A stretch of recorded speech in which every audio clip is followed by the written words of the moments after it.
A kú déédé àsìkò yìí, kókó inú ìwé ìròyìn la mú wá fún yín láti inú àwọn ìwé ìròyìn ilẹ̀ Nàìjíríà. Orúkọ tèmi ni Ọmágbémisọ́lá Ọmọlọ́gọ̀mádẹ àìjẹran ẹdán. Àwọn òṣìṣẹ́ àjọ tó ń gbógun ti títà, rírà àti mímu egbòogi olóró NDLEA ti fi ọwọ́ ṣìkún òfin mú ìyá arúgbó ẹni ọdún 101 kan látàrí wípé ó ń ṣe òwò egbòogi olóró. Ìyá ní ìpele kẹta great-grandmother tí wọ́n pe orúkọ rẹ̀ ní Esther Ogunmabor ní ọwọ́ tó ní Ìlíṣàn, ìpínlẹ̀ Ògùn, pẹ̀lú egbòogi olóró tí wọ́n dì ní mọ́ńbé-mọ́ńbé sachet of skunk, ẹ̀yà ara egbòogi olóró cannabis tí ìwọ̀n rẹ̀ tó 90 grams tí ó ní òun ń tà lágbègbè. Nínú àtẹ̀jáde àná láti ọwọ́ agbẹnusọ àjọ NDLEA Fẹ́mi Babáfẹ́mi ni wọ́n ti ní ìyá arúgbó yìí sọ fún òṣìṣẹ́ wọn wípé òun bẹ̀rẹ̀ sí ta egbòogi olóró lẹ́yìn tí iná jó ṣọ́ọ̀bù rẹ̀ run. Àjọ yìí ṣàlàyé wípé ọjọ́ Àbámẹ́ta ni ọwọ́ tó ìyá arúgbó tí ó jẹ́wọ́ wípé ọ̀kan lára àwọn ọmọbìnrin rẹ̀ tó ń gbé ní ìpínlẹ̀ Èkó ló ń bá a ṣètò àti rí egbòogi olóró yìí ní gbogbo ọjọ́ kẹrin tí ìyá ń rí tà ní mọ́ńbé-mọ́ńbé. Babáfẹ́mi ní alága àjọ NDLEA Brigadier General Buba Marwa ti pàṣẹ kí wọ́n gba ìyọ̀ǹda afurasí kí wọ́n sì ṣe àmójútó rẹ̀ níbi ìgbaninímọ̀ràn counseling nítorí ọjọ́ orí rẹ̀ bí wọ́n ti fi ọwọ́ ṣìkún òfin mú ọmọbìnrin rẹ̀. Akọ̀ròyìn kò tíì rí ààyè àti bá afurasí sọ̀rọ̀ títí di àsìkò ìkóròyìn yìí jọ. Ẹ̀kúnrẹ́rẹ́ ìròyìn wà nínú ìwé ìròyìn Punch tó jáde lónìí. Osborn Nweze Umahi, ọmọkùnrin mínísítà fún iṣẹ́ òde David Umahi ti di alága tuntun fún ìjọba ìbílẹ̀ Uwazara ní ìpínlẹ̀ Ebonyi. Ọmọ mínísítà díje ìdìbò ìjọba ìbílẹ̀ láti ẹgbẹ́ òṣèlú All Progressives Congress (APC).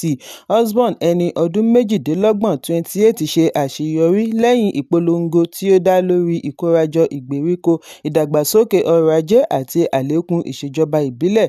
Ní kété lẹ́yìn tí wọ́n kéde rẹ̀ ní olúborí ni Umahi Jr. kéde wípé òun kò ní gba owó oṣù tàbí àjẹmọ́nú fún gbogbo àkókò sáà yìí, bí ó ti ṣàlàyé wípé ìpinnu òun jẹyọ látara ìpòǹgbẹ àti darí owó ìjọba ìbílẹ̀ sí ìdàgbàsókè ju tara òun lọ.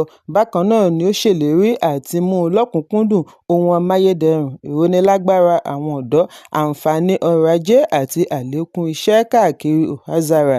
Ọmọkùnrin gómìnà àná fún ìpínlẹ̀ níbi ìpolongo ìbò ṣe àgbékalẹ̀ ara rẹ̀ ní aṣojú ìran tó ṣẹ̀ṣẹ̀ ń bọ̀ olóṣèlú, bí ó ti ṣèlérí àti ṣe àgbékalẹ̀ ètò fún ìbáṣepọ̀ pẹ̀lú iléeṣẹ́ aládàáni. Gẹ́gẹ́ bí àlàyé rẹ̀, ó ṣe pàtàkì àti ró ìṣèjọba ìgbèríko lágbára kí wọ́n sì wá ojútùú sí ètò ọrọ̀ ajé àti àwọn ìṣòro mìíràn tó ń kojú àwọn olùgbé lágbègbè. Ẹ̀kúnrẹ́rẹ́ ìròyìn wà nínú ìwé ìròyìn Daily Post tó jáde lónìí. Ọ̀gá àgbà àti olùdarí iléeṣẹ́ Made in Nigeria Project Office, àjọ tí wọ́n ń ṣe ìwádìí rẹ̀ lọ́wọ́, Nwabueze Buchi George ti dá àhesọ tó ń lọ nígboro nù lórí iléeṣẹ́ rẹ̀ bí ó ti ní àìmọ̀ lè ṣàlàyé ìdí tí ó ṣe jẹ́. Ìsinyìí ni wọ́n ṣẹ̀ṣẹ̀ ń mọ̀ nípa iléeṣẹ́ tó ti wà fún ọdún 16. Èyí ń wáyé bí àwọn òṣìṣẹ́ láti ọ́fíìsì akọ̀wé ìjọba àpapọ̀ ṣe kọ̀ àti sọ̀rọ̀ lórí awuyewuye tí ó dìrọ̀ mọ́ ilé-iṣẹ́. Nínú ẹ̀sùn tí wọ́n ṣe àfihàn lórí ẹ̀rọ abánidọ́rẹ̀ẹ́ ni Nwabueze ti ṣe àpèjúwe ìwádìí àjọ ìjọba ní ìjákulẹ̀ wọn àti mọ ojúṣe wọn kì í ṣe láti mọ òtítọ́ nípa àjọ. Nwabueze ní báwo ni wọ́n ṣe máa ṣe àwárí iléeṣẹ́ tó ti lo ọdún 16 ní 2026. Èyí túmọ̀ sí wípé ojú wọn fọ́ láti ọjọ́ yìí. Gbogbo wa la ní ojúṣe sí ìdàgbàsókè ìlú. Bákan náà ni ó ṣe àfihàn lẹ́tà ìyànsípò appointment letter láti ọ́fíìsì akọ̀wé ìjọba àpapọ̀ tí wọ́n kọ ní ọjọ́ 3 oṣù kẹwàá ọdún 2025 tí ó ní sáà ọlọ́dún 5 tí ó bẹ̀rẹ̀ nínú oṣù keje ọdún 2025. Awuyewuye bẹ́ sílẹ̀ lẹ́yìn tí àjọ ICPC bẹ̀rẹ̀ ìwádìí lórí ohun tí wọ́n ṣe àpèjúwe rẹ̀ ní ayédèrú àjọ ìjọba tó ń ṣiṣẹ́ láàrin ọ́fíìsì akọ̀wé ìjọba àpapọ̀. Gbogbo akitiyan àti gbọ́ ọ̀rọ̀ láti ọ́fíìsì OSGF ló já sí pàbó bí amúgbálẹ́gbẹ̀ẹ́ lórí ìròyìn Yomi Odunuga ṣe kọ̀ àti fèsì sí ìbéèrè. Bákan náà ni wọn kò ríbi pé aago alukoro Chris Ugbegbulam. Ẹ̀kúnrẹ́rẹ́ ìròyìn wà nínú ìwé ìròyìn Vanguard tó jáde lónìí. Village Boys Movement, ẹgbẹ́ tí wọ́n dá sílẹ̀ láti fi ṣe àtìlẹ́yìn fún ìdíje du ipò ààrẹ Peter Obi, ti bẹ̀rẹ̀ ìkórajọ láti ìgbèríko ní ìpínlẹ̀ Abia síwájú ìdìbò gbogbogbò ọdún 2027 bí wọ́n ti lérí àti dáàbò bo ìbò ará ìlú kí ó lè ṣe iyebíye. Ẹ̀ka ìpínlẹ̀ Abia, ẹgbẹ́ yìí ni ó ṣe ìkéde yìí ní Umuahia níbi wọ́n ti ń ṣàlàyé ojúṣe wọn níbi ìwọ́de bí wọ́n ti ṣe àpèjúwe ara wọn ní ẹgbẹ́ ìgbèríko fún ọmọ Nàìjíríà tí ó ní ìgbàgbọ́ nínú àlá rere Obi fún orílẹ̀-èdè. Adarí ẹgbẹ́ ní ẹ̀ka ìpínlẹ̀, Amòfin Nkasi Obi Madumeire, tí wọ́n ń pè ní Headmistress, ní ojúṣe àkọ́kọ́ ẹgbẹ́ ní láti fi ọ̀rọ̀ Obi tó wọn létí, ṣe ìkórajọ kí wọ́n sì ta wọ́n jí lórí ìdí láti dáàbò bo ìbò wọn ní ọdún 2027. Ó ní ẹgbẹ́ yìí ní ojúṣe àti gba Nàìjíríà fún Obi kí wọ́n sì rí dájú wípé kò sí màgòmágó tí ó lè ba ìbò ará ìlú jẹ́. Adarí yìí wá ṣàlàyé wípé Village Boys Movement kì í ṣe àgbékalẹ̀ ẹgbẹ́ òṣèlú NDC bí ó tilẹ̀ jẹ́ wípé Obi ni olùdíje du ipò ààrẹ wọn. Ó ní ẹgbẹ́ yìí jẹ́ ti orílẹ̀-èdè tí ó ní National Headmaster tí orúkọ rẹ̀ ń jẹ́ Maazị Tochukwu Ezoke, pẹ̀lú àwọn òṣìṣẹ́ mìíràn bíi Ben Chukwu àti Dr. Justin Kingland. Ó fi kún un wípé ààyè wà fún àwọn alátìlẹyìn Obi láti darapọ̀ mọ́ wọn láìwo ti ẹgbẹ́ òṣèlú tí wọ́n wà. Ẹ̀kúnrẹ́rẹ́ ìròyìn wà nínú ìwé ìròyìn Vanguard tó jáde lónìí. Ọ̀kan lára àwọn ọmọbìnrin àgbà òṣèré ilẹ̀ Yorùbá, Taiwo Hassan, tí gbogbo ènìyàn mọ̀ sí Ògògó, Kira Taiwo, ti ṣe àfihàn ọ̀rọ̀ tí òun àti bàbá rẹ̀ jọ sọ kí ó tó di olóògbé. Lórí ẹ̀rọ abánidọ́rẹ̀ẹ́ Instagram ni Kira ti ṣe àfihàn yìí lónìí lẹ́yìn ikú bàbá rẹ̀ tí ó di olóògbé lánàá ọjọ́ Àìkú lẹ́ni ọdún 64. Níbi ìtàkùrọ̀sọ ọjọ́ 26 oṣù keje ni Ògògó ti ń rọ ọmọbìnrin rẹ̀ kí ó ṣe ọkàn akin. Ògògó sọ fún Kira wípé bí òun bá rí Kira àti àbúrò rẹ̀ tí wọ́n rẹ́rìn-ín ni yóò fún òun lókun bí ó ti rọ̀ wọ́n kí wọ́n má sunkún. Òṣèré tí ó jẹ́ Mùsùlùmí wá rọ ọmọ rẹ̀ kí ó ní ìgbẹ́kẹ̀lé nínú Allah. Nígbà tí ó ń fèsì ní Kira ní òun kò sunkún bí ó ti fi ìgbàgbọ́ rẹ̀ hàn. Ó wá sọ fún bàbá rẹ̀ wípé òun nífẹ̀ẹ́ rẹ̀ gidigidi. Bàbá náà dá a lóhùn wípé òun nífẹ̀ẹ́ rẹ̀, ọmọbìnrin mi.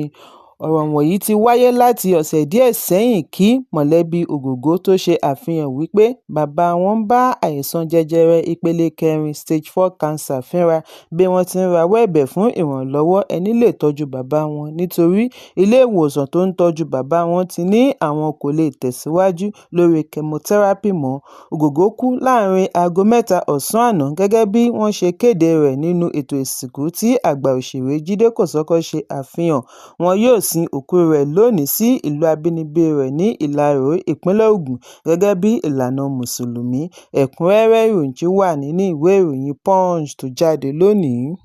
Halimat Omidina, tí í ṣe ọmọbìnrin àbígbẹ̀yìn olóògbé àgbà òṣèré ilẹ̀ Yorùbá Babátúndé Omidina, tí gbogbo ènìyàn mọ̀ sí Baba Sùwé, ti ṣe ìrántí ọ̀rọ̀ àsọgbẹ̀yìn tí ó ní pẹ̀lú bàbá rẹ̀ kí ó tó jáde láyé. Halimat, tí ó jẹ́ model àti content creator, ṣe àfihàn àwòrán tí ó fi ṣe ìrántí bàbá rẹ̀ lórí ẹ̀rọ abánidọ́rẹ̀ẹ́ X ní ọjọ́ Àbámẹ́ta bí ó ti ṣe ayẹyẹ ọjọ́ ìbí bàbá rẹ̀ posthumous birthday. Baba Sùwé ni ó yẹ kí ó pé ẹni ọdún 68 68 ní ọjọ́ Àbámẹ́ta ọjọ́ 22 oṣù kẹjọ. Pẹ̀lú ẹ̀dùn ọkàn ni Halimat fi ní ara òun yàtọ̀ láìsí ayẹyẹ àti ìrántí ìgbé ayé tí ó gbé pẹ̀lú bàbá rẹ̀. Ó ní òní yàtọ̀ nítorí kò sí èrò, kò sí ìrẹsì jọ̀lọ́ọ̀fù, kò sí bàbá rẹ̀ nínú aṣọ tuntun. Báwo ni ìbá ṣe dùn tó bí ó bá ṣe wí pé òun túbọ̀ ní ìrírí sí more memories pẹ̀lú bàbá rẹ̀ kí òun sì dì mọ́ gidigidi. Nígbà tó sọ̀rọ̀ nípa ikú rẹ̀ nínú àfihàn tí ó tẹ̀lé ni Halimat fi ní Baba Sùwé wí fún un wípé òun yóò kú ní ó kù ọjọ́ 2 kí ó kú, ṣùgbọ́n òun kò ka ọ̀rọ̀ rẹ̀ kún, yẹ̀yẹ́ lòun kà á sí. Ọjọ́ kejì ni ó gba ìpè kí òun máa bọ̀ nílé nítorí àárẹ̀ bàbá rẹ̀ ti burú sí i. Nígbà tí ó máa fi dé ilé, bàbá rẹ̀ kò lè sọ̀rọ̀ mọ́. Lẹ́yìn wákàtí kan ni bàbá Sùwé dágbére fáyé wípé ó dìgbò ṣe. Bàbá Sùwé di olóògbé ní ọjọ́ 22 oṣù kọkànlá ọdún 2021 lẹ́ni ọdún 63 tí ó fi òpin sí iṣẹ́ eré lẹ́yìn ọ̀pọ̀lọpọ̀ ọdún tí ó fi di ọ̀kan lára àwọn adẹ́rìn-ín-pòṣónú tí wọ́n dámọ̀ jùlọ láàrin ẹgbẹ́ onítíátà ní ilẹ̀ Yorùbá. Lára àwọn eré tí bàbá Sùwé ti kópa láti rí Ìrù Ẹṣin, Bàbá Lọ́ndọ́nà, Ojú Olójú àti Bàbá Jayéjayé. Halimat ni ọmọ tí bàbá Sùwé àti olóògbé Ọmọladún Omídínà tí wọ́n mọ̀ sí Mọ́ládún jọ bí papọ̀. Mọ́ládún di olóògbé ní ọdún 2009. Ẹ̀kúnrẹ́rẹ́ ìròyìn wà nínú ìwé ìròyìn Vanguard tó jáde lónìí. Ìlúmọ̀ọ́ká orí ẹ̀rọ ayélujára influencer Priscilla Ojo ti ṣíṣọ lójú ọmọkùnrin rẹ̀ Rakim fún ìgbà àkọ́kọ́ bí ó ti ṣe ayẹyẹ ọdún kan ọjọ́ ìbí rẹ̀. Priscilla ṣe àfihàn àwòrán ọmọ rẹ̀ lórí Instagram lónìí láti mú kí àwọn olólùfẹ́ rẹ̀ rí ọmọ rẹ̀ fún ìgbà àkọ́kọ́ láti ìgbà tí wọ́n ti bí i sí Canada ní ọdún 2025. Priscilla àti ọkọ rẹ̀ olórin ará Tanzania Juma Jux fi ojú ọmọ wọn pamọ́ fún gbogbo ọdún kan tí ó mú àwọn olólùfẹ́ wọn máa pòǹgbẹ àti rí ojú Rakim. Nínú ọ̀rọ̀ rẹ̀ ni Priscilla ti ṣe àpèjúwe ọjọ́ ìbí àkọ́kọ́ ọmọ rẹ̀ ní ìbùkún bí ó ti ṣe ayẹyẹ ìgbé ayé rẹ̀ tí ó kún fún ayọ̀. Bákan náà ni ó fi ìmoore rẹ̀ hàn fún ìrírí bí ó ti ń wo bí ó ṣe ń dàgbà tí ó wá gbà ládùúrà kí Ọlọ́run fún un ní ìdùnnú àti ìlera pípé, kí Ọlọ́run máa tọ́ ìṣísẹ̀ rẹ̀, kí ìdùnnú àti ayọ̀ rẹ̀ lè jẹ́ títí láé. Ẹ̀kúnrẹ́rẹ́ ìròyìn wà nínú ìwé ìròyìn Nigerian Tribune tó jáde lónìí. Kókó inú ìwé ìròyìn tòní kò ní jù báyìí lọ. Ẹ pàdé mi lọ́la fún àkọ́tún ìròyìn. Kí a tó lọ, ẹ má ṣaláì fi àkíyèsí yín ránṣẹ́ kí ẹ sì bá wa subscribe sójú náà wa lórí YouTube kí kókó inú ìwé ìròyìn lè máa tẹ̀ yín lọ́wọ́ ní kíákíá.